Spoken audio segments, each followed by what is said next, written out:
Hello, my name is Diego Montoya, and I'm going to tell you why I believe wrestling is the most dominant background in MMA. So, in MMA, there are techniques that could create flash knockouts, dislocate joints, and create large lacerations. However, the technique that dominates all this doesn't focus on any of those, and that technique is wrestling.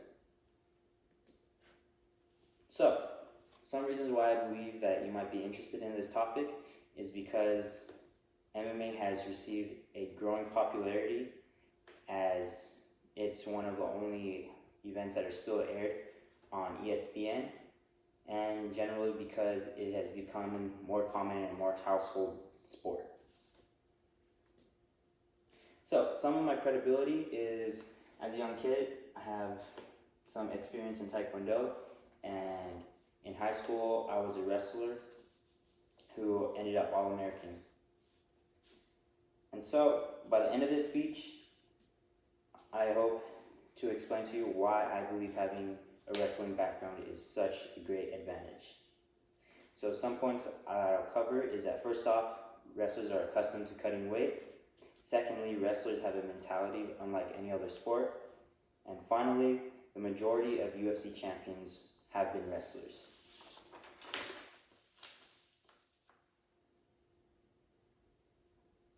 So, in the sport of wrestling, it is simply part of the culture, as kids from the ages 6 years old have been cutting weight. And this is basically, once they get to the MMA level, they're already accustomed to cutting weight and they know the drill. And some practices such as Brazilian Jiu-Jitsu don't have an emphasis in MMA, and so they might struggle the first couple years. Also, wrestling differs from other sports that also cut weight, such as boxing, where in boxing you may cut 8 times a year sporadically, but in wrestling you'll be continuously cutting for every week for 4 months straight. So I guess you can argue that people over time will get used to the weight cut, and so then it will be no big deal. However, there's a culture that is developed in wrestling that creates a different mentality from any of the other disciplines. So,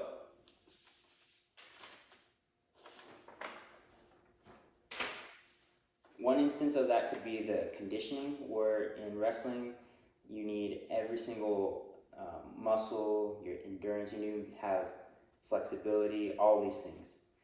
Simply take Carmen Bott's article from 2020 where it states, "Wrestling demands all qualities of fitness: maximal strength, aerobatic endurance, and anaerobic power, and aerobic capacity."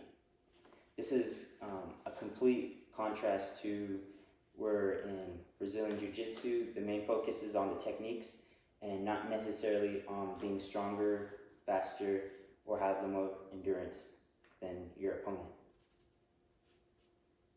Also, some of their mentality can be seen through some of the great wrestlers that we have, such as Dan Gable, who has said, "I shoot, I score, he shoots, I score."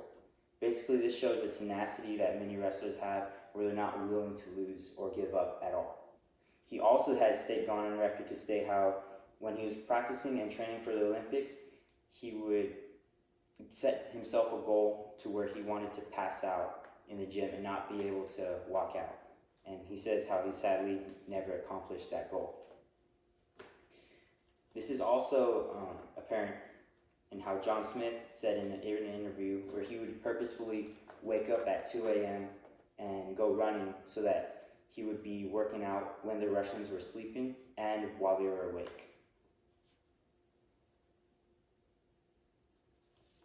So, now that I got past the mentality, I'm going to talk to you about simply wrestlers dominate the sport of MMA.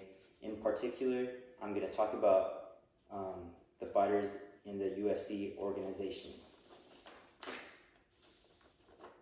So, just looking at simply the past champions of the UFC, there are 28 people who had a wrestling background. And simply the next closest discipline would be Brazilian Jiu-Jitsu, who only has 17. Now, these statistics are not including repeat champions. So if you include repeating champions, that number could double.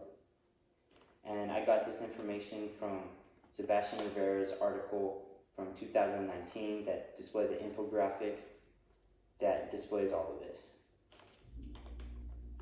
And even then, some of the greats, such as GSP, who aren't wrestlers, made an emphasis on wrestling in order to succeed. So next, I'm going to talk about the pound for pound rankings displayed by ESPN. And in the top 10, there is only one striker that even breaks the top 10, and that was Israel Adesanya.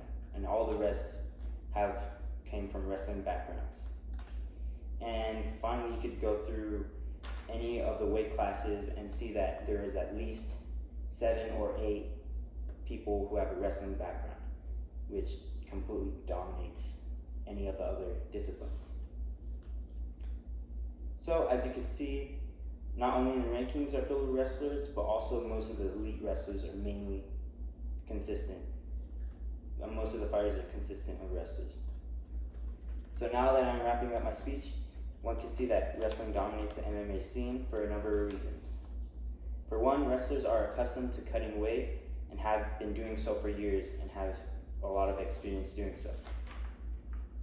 Yeah, and even if their competition adapts to cutting weight, the mentality of a wrestler is different, as there's a different level of tenacity and expectancy from them. And finally, the numbers simply don't lie. If you want to be good at MMA, it is crucial to invest in wrestling.